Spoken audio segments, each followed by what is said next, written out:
Good morning, शुभ सकाळ. आज मार्गशीर्ष महिन्यातला पहिला गुरुवार. मी सकाळीच पूजा मांडायचं ठरवलं कारण मला दुकानात जायचं होतं. मी पूजेला लागणारं सर्व साहित्य पहिल्यांदा सगळं व्यवस्थित जवळ करून घेतलं.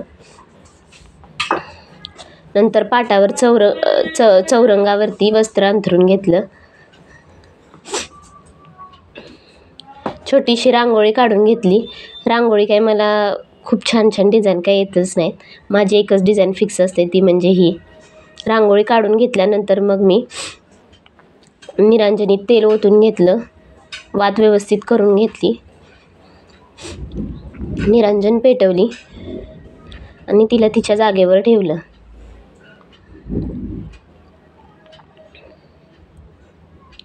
इकडे तांदळाची रास छोटीशी घातली. त्यावर मला लक्ष्मीची स्थापना करायची होती म्हणून लक्ष्मीचा फोटो होता, तिची स्थापना करून घेतली.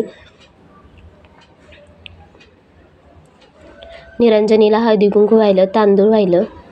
इकडं लक्ष्मीला हळदी कुंकू तांदूळ वाहून नमस्कार केला. मला स्वतःला हळदी कुंकू लावून घेतलं. त्या बाजूला मला कलशाची स्थापना करायची होती म्हणून मी तांदळाची रास मांडली.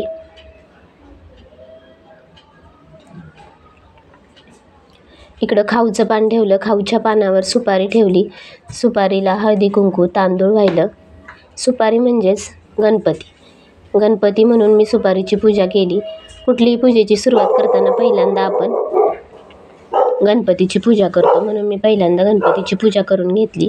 कलश असा पाण्याने भरून घेतला. हळदी कुंकवाने त्याला स्वस्तिक काढून घेतलं. त्या पाण्यामध्ये हळदी कुंकू तांदूळ आणि नाणे ठेवले आणि 5 पालवी, कुठल्याही 5 पालवी, मग त्या फळांच्या असू द्या नाही तर फुलांच्या. मी फळांच्या 5 पालवी आणल्या होत्या. त्या स्वच्छ धुतल्या आणि कलशात ठेवल्या. एवढ्या छान सुंदर दिसत होत्या ना त्या हिरव्यागार पालवी, मस्तच. त्याच्यावर मग मी नारळ ठेवून घेतला.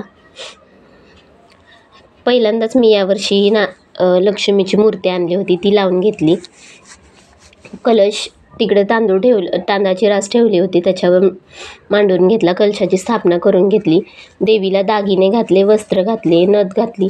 तिला हळदी कुंकू वाहिलं, तांदूळ वाहिलं. तिला साखरेचा नैवेद्य दाखवला. इथे ओटी तिची भरली. तिला हळदी कुंकू लावलं, नमस्कार केला. फळांचा नैवेद्य दाखवला. नंतर फुलं वाहिली, नमस्कार करून घेतला. अशी मी छोटीशी पूजा मांडली. मार्गशीर्ष महिन्यातली ही पूजेची मांडणी माझी कशी वाटली नक्की सांगा.